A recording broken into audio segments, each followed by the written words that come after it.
Senator Bennet. Thank you, Mr. Chairman, and I want to thank you first for taking your jacket off and allowing us to do the same. But I also want to thank you and the ranking member for holding this very important hearing. As I travel around the state, I hear a lot about regulation. People are asking all the time about regulation. Sometimes people say we should get rid of all of it, and sometimes people have a different point of view. If there were ever a case that screamed out for a bipartisan approach to get us into, as Ms. Otto was just talking about, the 21st century, it is this case. Because there are two sort of twin objectives, I think, that we need to accomplish somehow as we go forward here. One is to recognize that 80%, as you said, of our active ingredients are now produced overseas and are largely unregulated, and we don't know what's going on there, which is a shock to Coloradans when they hear that. Mm-hmm. Just as it's a shock when they hear that the GPS in their car is more advanced than the ones in our airplanes because of our inability to deal with the FAA bill. The other piece is that we have got to figure out, as we're doing this, how to create a competitive biosciences industry here in the United States, one that we can rely on in the 21st century to create jobs in places like Colorado. And I appreciate very much that Commissioner Hamburg came out to Colorado to have a conversation with our bioscience community and to work collaboratively with them. And I'm interested to hear a little bit generally about how you see the globalization of our drug supply fitting into the overall effort to remove regulatory barriers and to inspire innovation right here in the United States. Sure. Thank you, Senator Bennet. I would say right now that the incentives are not really there for innovation in quality. And what we hope that Congress will look at is quality management systems which will improve innovation and quality, foster innovation and quality. Right now, because the playing field is unlevel, it does not reward companies who want to do it right, who want to find innovative ways to do it right. And I should point out, by the way, that doing it right does not necessarily cost more. We have one company, for example, who committed to their quality side of the house, to making sure their manufacturing was right, and said they spent $100 million less than they had intended to spend on quality. Conversely, companies who don't do it right, or companies that run into problems, can lose an awful lot of money. In the heparin crisis, Baxter lost $30 million in sales and $4.7 billion in market capitalization. Recently, we had recalls of injectable products because there was glass shearing off inside the vials. So there were glass lamellae in the vials, which obviously can't be injected into patients. Industry spent probably $250 million recalling those products.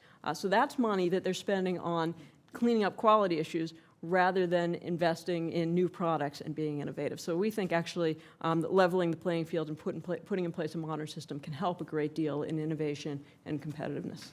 I think one of the things I hear all the time from the folks in our state that are in this field is that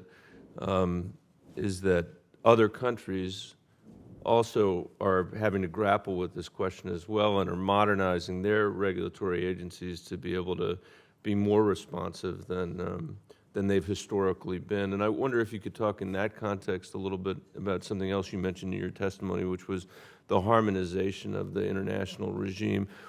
Are there ways that we can rely on others to help us do this work and others rely on us to help us do this work?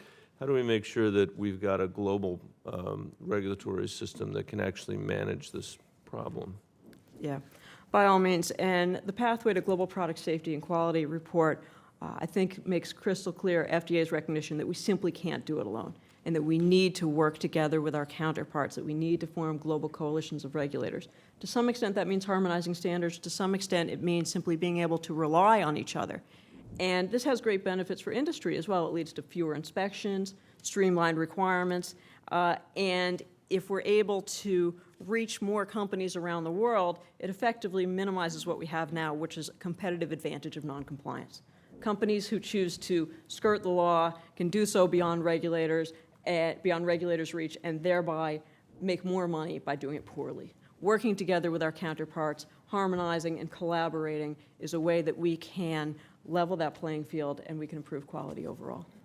And that, I think, is one of the reasons why the good actors in this world want these statutes updated and want this regulatory regime updated, because if there's a bad actor, it hurts everybody in the entire industry and our patients as well.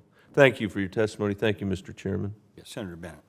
Thank you, Mr. Chairman. And again, excuse me, I really want to thank you for holding this hearing. This is an issue that I've been working on ever since I got here, and now I know why. The testimony, I think, has been excellent today, and I'm familiar with the work that everybody here has done. And I find remarkable the degree of consensus around a lot of the issues that we face, and I think that reflects how big the gap is between a statute that was written in 1938 and the world as we're living in it today. The changes that are accelerating because of the shrinking global economy that we face, and this lack of an update or our lack of a regulatory regime that reflects reality is bad for our consumers, and it's bad for our business. And I think that's why we need to be urgent in fixing it. And it's been remarkable to read some of the polling data around this. I mean, the mandatory recall suggestion, for example, first of all, everybody thinks the FDA already has that. They don't. 94% of the American people support it. And they believe that when they walk into their grocery store or their pharmacy that, you know, their drug has been likely produced in the United States. That's not true.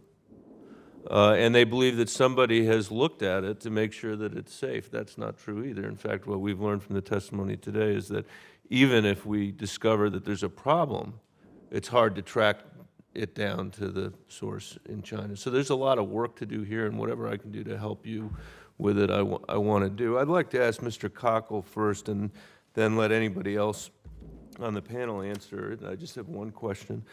Pew's done some great work on this, the after heparin report that you talked about. I think it was very important, and in that report, it made the observation that compliance with internal quality systems and regulations can represent up to 25% of a finished drug manufacturer's operating costs. And at the same time, as we heard from Ms. Cross at GAO, you know, it would take the FDA 9 years to inspect the foreign facilities. So you begin to add this stuff together and ask yourself about an American manufacturer here who's following good manufacturing practices and still can expect a surprise inspection every 2 years from the FDA, maybe more frequently than that, versus a foreign firm that will never be inspected or may never be inspected, doesn't have to follow any of these practices. And on top of everything else, when they are inspected, as we heard in the testimony in the first panel, they're given warning that the inspectors are coming.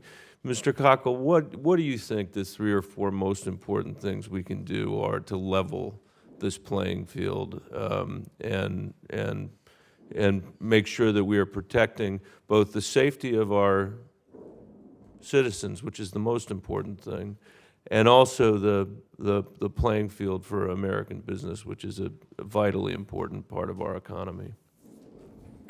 Senator, thank you for the question and for your continued commitment to this issue in this area. I think you make a very important point. So the good actors, whether they be in the U.S. or outside the U.S., are spending time and resources to make sure that their manufacturing is sterile, consistent, and predictable and high quality.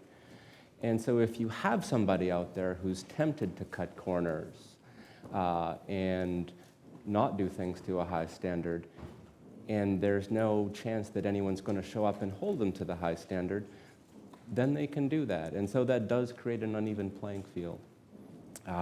And so we absolutely need a system where we take the existing inspectional resources and deploy them in a way that the highest risk facilities, wherever they are getting inspected, and that we're taking steps to make sure that finite resources are stretched so that we aren't inspecting the same facilities that the Europeans are inspecting, twice in a year, where someone out there is not getting inspected, where we're relying on additional sources of information, and where the manufacturers themselves are providing better documentation when they're taking all the right steps.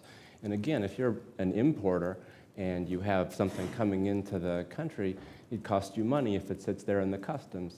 Meanwhile, the FDA is dealing with how do we screen all the stuff that's coming in. So if we have a system where the FDA can say, yeah, they've shown us that this is good quality stuff, let's get it in the country. Meanwhile, they can focus on the bad actors. That benefits everybody. Just have 1 second left. Does anybody feel compelled? Yeah, I think, Senator, the one other thing that you talk about leveling the playing field. When I'm inspected by a foreign entity, even the Europeans, I have to pay for that inspection. So why aren't ingredient manufacturers in foreign countries who get FDA inspections required to pay for those inspections to help justify the resources needed to do that? Thank you. Thanks, Mr. Chairman. I would say, I'm sorry Senator Mikulski has left, because in the spirit of what she said, I couldn't agree with her more, and I think it would be surprising. Several of you talked about enforcement, too, which I would add to the list. I mean, the idea that the penalty for counterfeiting drugs is lower than the penalty for counterfeiting a DVD, for example, Mr. Chairman, just doesn't make any sense to anybody that's living in Colorado, and it shouldn't. And those are the kinds of common sense things that I think that we could fix if we get the chance to do it. So thank you for your leadership. And thank you also for your leadership.